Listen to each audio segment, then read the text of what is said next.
When I was young, my brothers and I snuck a copy of San Andreas into the house.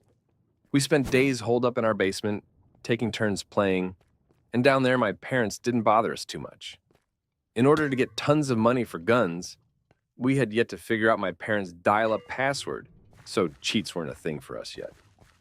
We would go to the strip club and stand on the stage, absorbing the money dudes threw at the women, and just let the game sit for 10, 20 minutes.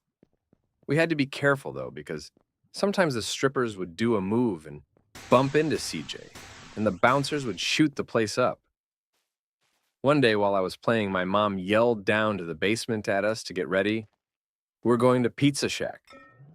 In a stroke of genius, I drove to the GTA strip club, got on the stage, and then turned the TV off, and we left. It was to be the heist of the century. My dad, however, was at church at this time, practicing for a gospel concert he was singing in. He always filmed the practices so he could take notes at home upon playback.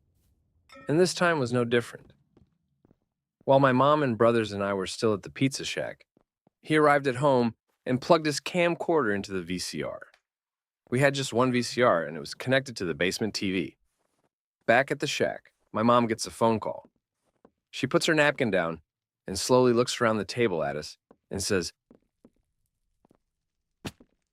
"Okay," a few times into the phone in this really calculating, specific way that she always did when she knew us kids were in trouble before we did. Naturally, it was at this point that we kids knew we were in trouble. For what, though, we didn't know. After a very quiet minivan ride, we get home and my mom says, "Boys, why don't we go down to the basement?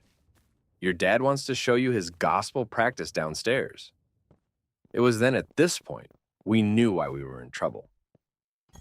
So we drag our feet down the stairs, and lo and behold, my dad is sitting on the couch, TV on. A stripper's polygonal boobs swung stiffly back and forth on screen to En Vogue's My Lovin', with CJ standing mere inches away, collecting money. My dad starts in, "Boys, I don't even know where to begin. This PlayStation was a blessing to you for Christmas, and this is how you repay us. By breaking our trust." He is holding the controller up now, gesticulating with it. Here I am practicing to bring glory to God but he was cut off as he inadvertently squeezed the controller, causing CJ to punch the stripper. My entire family stands in silence, watching together as the bouncers in the strip club shoot the place up for what seems like an eternity. After the shooting stops and CJ appears in front of the hospital, I look back and see my mom silently weeping into her hand. I look at my dad as a single tear rolls down his cheek, and he prays under his breath. After another eternity of silence, without a word, my dad bends down, disconnects the PlayStation, walks back to the family computer, disconnects it, goes to his car, and drives away. For the next 4 months, he kept the PS2 and PC locked in his office at work. It's one of my favorite memories of growing up. I miss my brothers,